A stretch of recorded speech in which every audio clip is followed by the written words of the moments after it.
Hello friends, this is Sakshi and you are on my YouTube channel Enjoy Learning with Sakshi Pandey.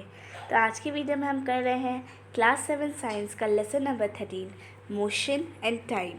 तो सबसे पहले chapter को एक बार देख लेते हैं। मोशन मतलब क्या होता है? मोशन का मतलब होता है मूवमेंट, यानी कोई भी बॉडी जब मूवमेंट कर रही है, मूव कर रही है, तो इसका मतलब that body is in motion. और टाइम तो आप सबको पता है, समय होता है time. Now let's see what is speed. ये आपकी एनसीईआरटी में पहला टॉपिक है जिसे आपको देखना है। The movement of an object in a unit time is called it speed. यानी किसी भी ऑब्जेक्ट की मूवमेंट किसी यूनिट टाइम में कहलाती है उसकी स्पीड। जैसे कि जब हम गाड़ी चलाते हैं तो हम बोलते हैं 40 किलोमीटर पर आवर की स्पीड से मैंने चलाई आज गाड़ी। तो इसमें भी हमने यूनिट टाइम लिया। अब क्या है वो यूनिट? वो है हमारा आवर। यही मैं बोलती कि मैं 40 मीटर पर सेकेंड की स्पीड से चला रही थी, तो यहाँ पे टाइम का यूनिट हो जाएगा second. Okay, speed is the distance covered divided by the time taken. यानी स्पीड निकालना है तो जो भी डिस्टेंस कवर्ड है उसको हम टाइम टेकन से डिवाइड कर देंगे। एक न्यूमेरिकल देख लेते हैं इसका। Find the speed of a body travelling 240 kilometre in 4 hours. यानी एक बॉडी है वो ट्रैवल कर रही है, ठीक है, उसने कितना डिस्टेंस ट्रैवल किया है? 240 किलोमीटर, और टाइम लगा है उसे 4 आवर्स। अब हमारे पास डिस्टेंस और टाइम दोनों है, तो स्पीड निकालने का फॉर्मूला क्या होता है? Distance travelled upon time taken, यानी 240 अपॉन 4। सो 4 1 जा 4, 4 60 जा 240, तो सिंपल से आंसर आ जाएगा 60 किलोमीटर पर आवर। तो इस तरह से आप स्पीड निकालेंगे, ऊपर डिस्टेंस और नीचे time. Now let's see measurement of time, यानी किस तरह से हम टाइम को मीज़र करें। For measuring time our ancestor use sundials, water clocks and sand clocks. आजकल हमें टाइम देखना है तो हम क्या करते हैं? हम क्लॉक्स में देख लेते हैं, अपने वॉचेस में देख लेते हैं, घड़ी में देख लेते हैं। पर पुराने टाइम में तो ये सब नहीं होता था। तो हमारे एंसेस्टर्स यानी हमारे जो पूर्वज होते थे वो कैसे टाइम देखते होंगे? वो सन डायल्स का इस्तेमाल कर सकते हैं, वाटर क्लॉक्स, सैंड क्लॉक्स, इन सब का वो इस्तेमाल करते थे। The watches use today make use of periodic motion. यानी आजकल जो हम वॉचेस यूज़ करते हैं, जो भी वॉल क्लॉक होता है, उसमें पीरियोडिक मोशन का कॉन्सेप्ट यूज़ होता है। इसके बारे में आपने 6th क्लास में पढ़ा है। मतलब फिक्स टाइम में वो चीज़ रोटेट होगी, complete cheese will again rotate in a fix time. यानी एक फिक्स पीरियड है, इसलिए इसका नाम है periodic motion. One of the most well known periodic motion is that of a simple pendulum. और इन्हीं सब में से सबसे ज़्यादा जिस पीरियोडिक मोशन के बारे में हम जानते हैं, ज़्यादातर बच्चों से पूछो तो वो इसी चीज़ का एग्जाम्पल दे देते हैं, वो है motion of a simple pendulum. Now let's C simple pendulum, यानी ये होता क्या है? A simple pendulum consist of a small metallic ball called Bob. यानी इसमें छोटा सा एक मेटल का बॉल होता है जिसे हम बॉब भी कहते हैं। क्या कहते हैं? बॉब, जो कि एक थ्रेड से बंधा होता है एक रिगिड स्टैंड तक। यानी इस तरह का एक थ्रेड होता है जो कि एक रिगिड स्टैंड तक होता है। When the bob of the pendulum is released after taking it slightly to one side, it begins to move to and fro। यानी जब हम जो हमारा स्टैंड है उससे या फिर थ्रेड को हल्का सा भी रिलीज़ करते हैं तो हमारा जो बॉब है वो टू एंड फ्रो मूव करने लगता है। और यही टू और फ्रो मोशन जो है वो पीरियोडिक मोशन का एग्जाम्पल है। You can see the movement how it is happening. देख सकते हैं, फिक्स टाइम में जा रहा है, फिक्स टाइम में आ रहा है, फिर से जाएगा, फिर से आएगा, यानी it has a fix period. देखो, लेट अस काउंट 1 2, यानी से 2 सेकेंड्स लगे एक कंप्लीट करने में। 1 2, यानी दूसरी बार में भी इसे 2 सेकेंड्स लग रहे हैं। यानी ये एक पीरियोडिक मोशन है, एक पीरियड में खुद को रिपीट करता है। सो इस तरह का कुछ होता है वो। ये होता है हमारा वायर, ये होता है हमारा मेटालिक बॉल जिसे हम बॉब कहते हैं, और ये होता है फिक्स पॉइंट। हल्का सा हम यहाँ से रिलीज़ करते हैं, वो मूव करना शुरू कर देता है इस तरह से। जैसे कि यहाँ पे पहले उसकी फ़िक्स पोजीशन, यहाँ से जब हमने उसे रिलीज़ किया तो वो इस साइड जाएगा, इस पोजीशन पे आएगा, फिर इस पोजीशन पे आएगा, फिर यहाँ से वापस वो अपनी रियल पोजीशन पे आ जाएगा। And this is an oscillatory और periodic motion. Now let's see points to remember. 3 figures देखे आपने, सबसे पहले कहाँ पे था, यहाँ पे था, फिर यहाँ पे आया, फिर यहाँ पे आया, वापस यहाँ से वो यहाँ आएगा और वापस यहाँ आएगा। वन ऑसिलेशन, अब ऑसिलेशन क्या होता है? The pendulum has said to have completed one oscillation when its bob moves from an extreme position A to the other extreme position B and comes back to A. यानी हम कम कहते हैं कि एक ऑसिलेशन हो गया है। मान लो कि ये है पॉइंट ए, तो यहाँ से हमने उसे रिलीज़ किया तो वो पॉइंट बी तक गया। पॉइंट बी से वापस जब वो पॉइंट ए पे जाएगा तो इसका मतलब उसने वन ऑसिलेशन कंप्लीट कर लिया है। Now let's see time period. Time taken by the pendulum to complete one oscillation is called its time period. यानी जो ये हमारा पेंडुलम है, इसको एक ऑसिलेशन करने में कितना टाइम लग रहा है वो कहलाता है उसका टाइम पीरियड। तो टाइम पीरियड निकालने के लिए एक हमारे पास फॉर्मूला होता है, total time taken upon number of oscillations. Now let's solve some numericals. A simple pendulum takes 32 seconds to complete 20 oscillations. यानी एक पेंडुलम है तो उसको 32 सेकेंड लग रहे हैं 20 ऑसिलेशंस कंप्लीट करने में। तो हमें बताना है कि उस पेंडुलम का टाइम पीरियड क्या है। तो सबसे पहले क्या क्या चीज़ें दी गई हैं? हमें दिया गया है कि टोटल नंबर ऑफ ऑसिलेशंस कितना है, 20, और टोटल टाइम टेकन है 32 सेकेंड। और फॉर्मूला हमने देखा था टाइम पीरियड का, total time taken upon number of oscillations. तो टोटल टाइम कितना था, 32 सेकेंड्स, और नंबर ऑफ ऑसिलेशंस थे 20। तो इस तरह से हम कैंसिल कर देंगे तो ये आ जाएगा 1.6 सेकेंड, यानी उसका टाइम पीरियड जो है वो होगा 1.6 सेकेंड। एक और एग्जाम्पल देखते हैं। अ fly flaps it wings 90 times in 30 second.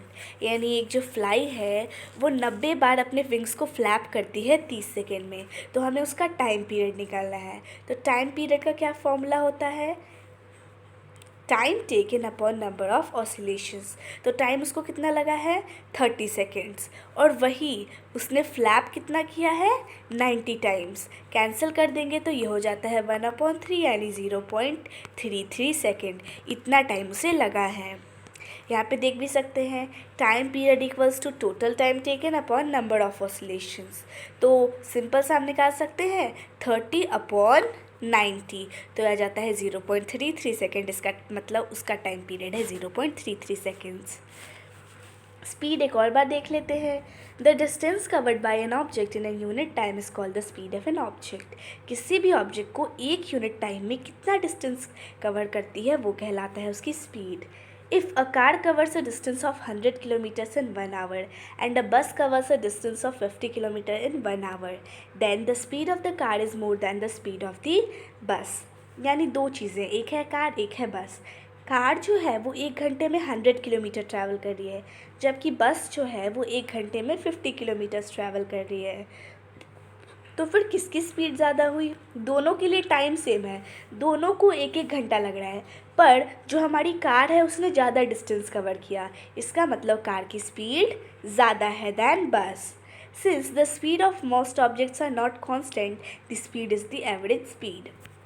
अब स्पीड जो होती है जिसकी हम बात कर रहे हैं यहाँ पे कि 1 घंटे में उसने 100 किलोमीटर किया, तो ये शुरू से ही उसकी स्पीड नहीं होती है, ये होती है उसकी एवरेज स्पीड। क्योंकि शुरू में जब हम स्टार्ट करते हैं गाड़ी तो हमारी स्पीड एकदम ज़ीरो होती है, फिर धीरे धीरे बढ़ते बढ़ते 100 किलोमीटर्स तक गई, ठीक है। यानी कॉन्स्टेंट नहीं है, पहले कम थी फिर ज़्यादा हुई, ये तो हमने एवरेज स्पीड लिया है, ठीक है। और स्पीड का फॉर्मूला होता है total distance covered upon time taken. Now let's C unit of time and speed. यानी टाइम एंड स्पीड के क्या क्या यूनिट है। The basic unit of time is second.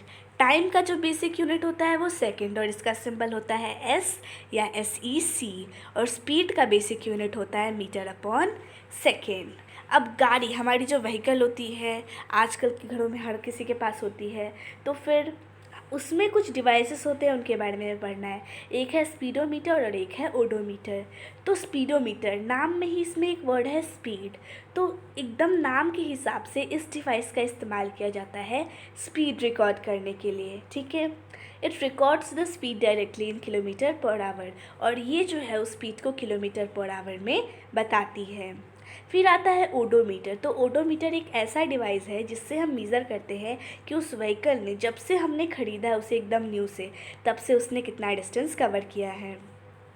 तो ये जो दिख रहा है ये क्या है, ये स्पीडोमीटर है। तो स्पीडोमीटर के बीच में यहाँ पे आपको एक छोटा सा दिख रहा है, यहाँ पे भी आपको एक छोटा सा दिख रहा है, ये है ओडोमीटर, यानी जब से गाड़ी खरीदी है तब से कितना डिस्टेंस ट्रैवल किया है उसने, ये इसमें पता चलता है। और ये जो है इससे हमें स्पीड पता चलती है। जब हमारी गाड़ी रुकी हुई होती है तो ये यहाँ पे होता है, जैसे हम चलाना शुरू करते हैं ये ऊपर जाती जाती है जब तक हम स्पीड बढ़ाते जाते हैं और फिर किसी जगह पे रुक जाती है। So speedometer determines the speed and odometer determines the distance. अब दो तरह के मोशन के बारे में पढ़ना है हमें, non uniform motion and uniform motion.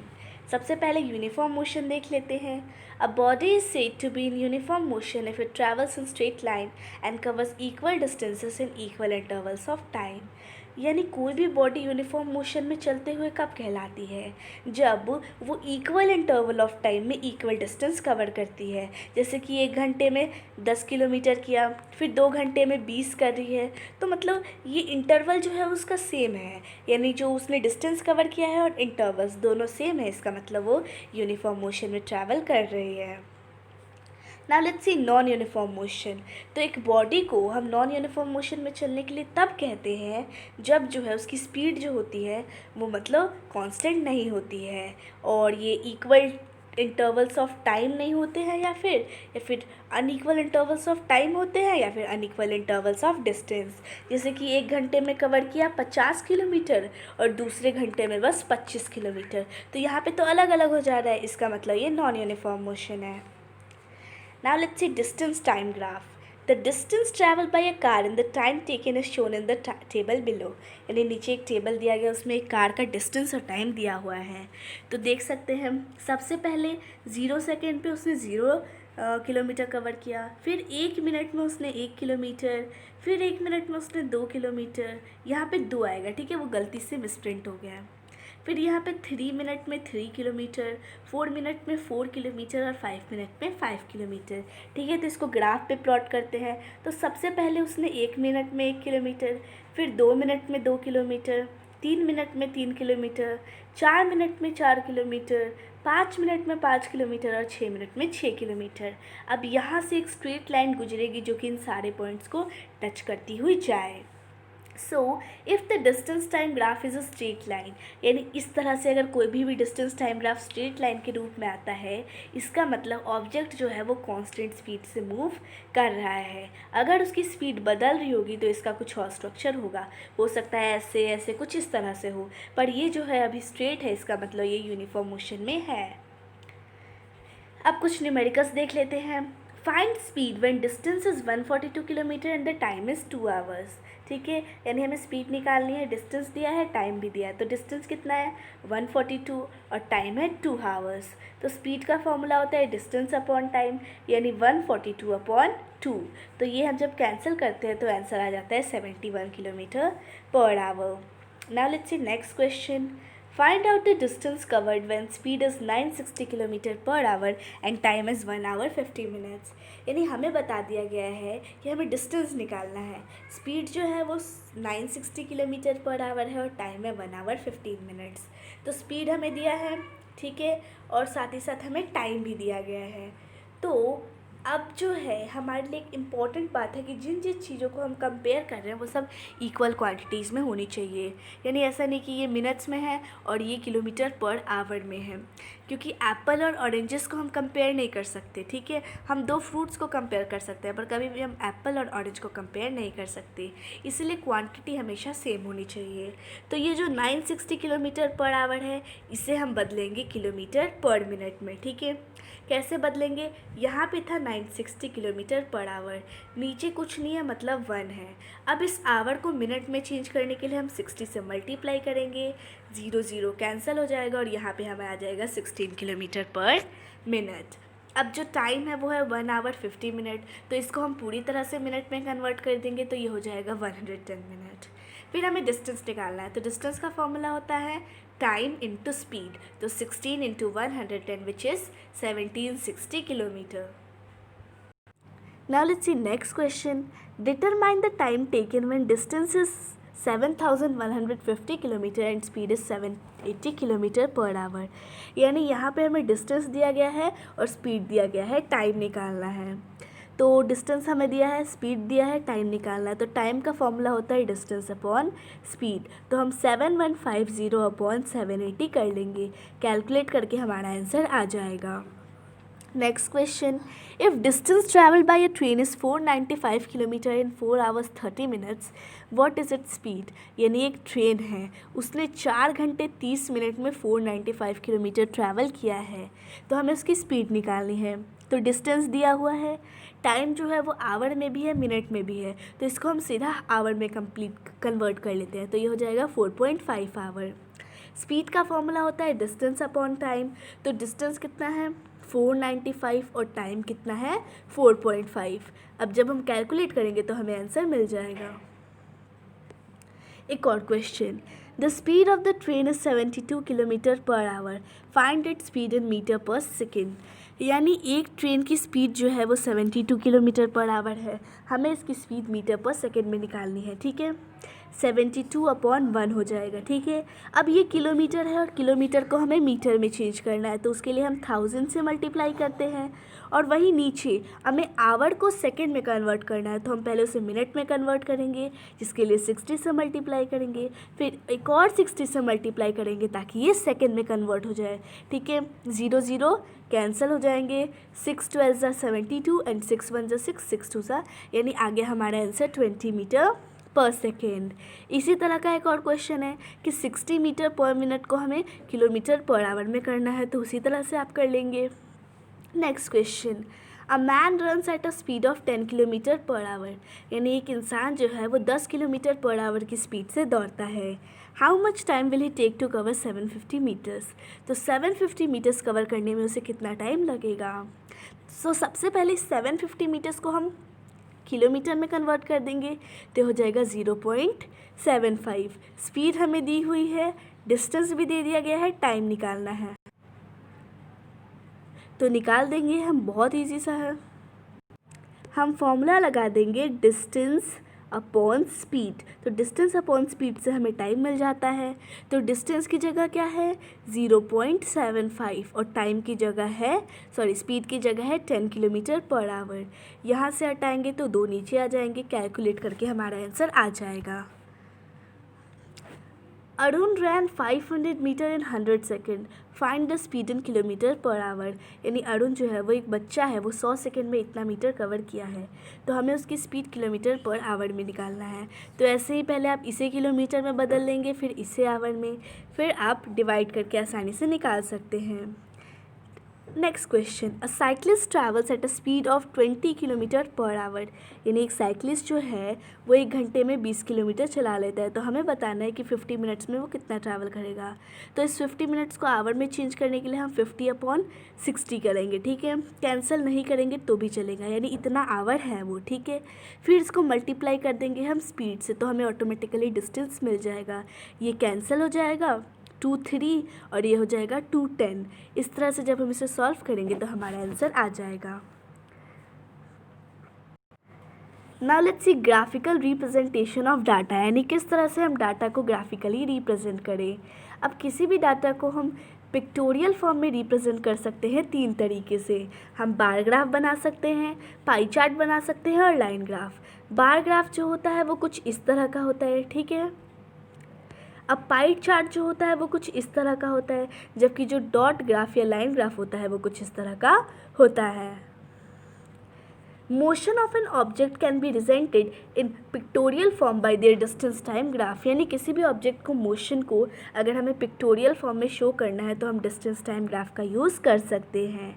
The distance time graph for the motion of an object moving with a constant speed is always a straight line. यानी कोई भी बॉडी अगर कांस्टेंट स्पीड से चल रही है तो उसके लिए डिस्टेंस टाइम ग्राफ में हमेशा सीधी लाइन बनती है, और वहीं अगर उसकी स्पीड बढ़ती जा रही है तो कुछ इस तरह से बनती है, और वहीं अगर वो रेस्ट पे है तो वो कुछ इस तरह की बनती है।